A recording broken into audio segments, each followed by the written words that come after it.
Qu'est-ce qui pose problème aujourd'hui par rapport justement à un lycée qui fait la une de l'actualité, qui est en l'occurrence Stanislas, pour vous, Rodrigo Arenas?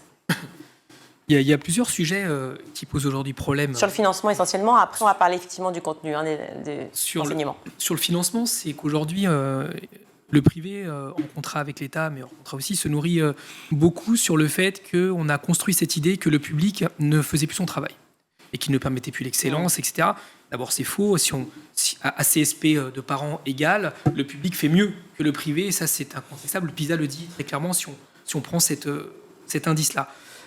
Ensuite, il y a cette idée, la ministre a raison sur le sujet des absences non remplacées, mais ça ne la concernait pas elle.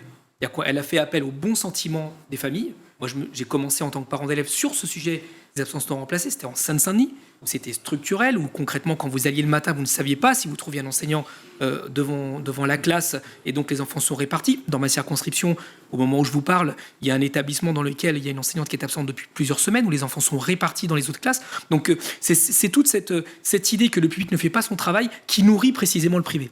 Donc aujourd'hui, la ministre, en faisant cela, elle a clairement réactivé la guerre scolaire et a posé la question du financement. C'est-à-dire que si on considère que le public n'a pas les moyens de faire son travail correctement, on peut se mettre d'accord là-dessus sur beaucoup de sujets, eh bien, il faut privilégier l'argent public pour les écoles publiques.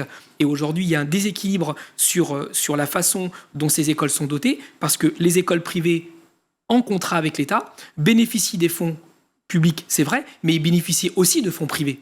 Et là, on a des équilibres qui se mettent en place, où vous avez des établissements privés qui sont mieux dotés que les établissements du même territoire, quand vous n'avez pas, y compris des élus locaux, qui ne créent pas les conditions pour avoir des écoles publiques, comme sur toute la côte ouest de notre pays, des établissements hors contrat d'ailleurs.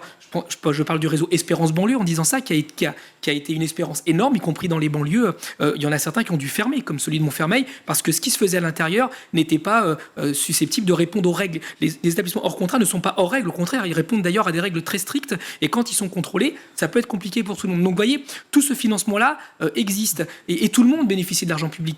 Il y a des établissements contrat ou hors contrat qui bénéficient par exemple des investissements des élus locaux pour les routes, pour les aménagements, pour les arrêts bus, tout ça c'est de l'argent public aussi. Donc il n'y a pas ceux qui ne bénéficient de zéro argent public comme pour une entreprise en fait.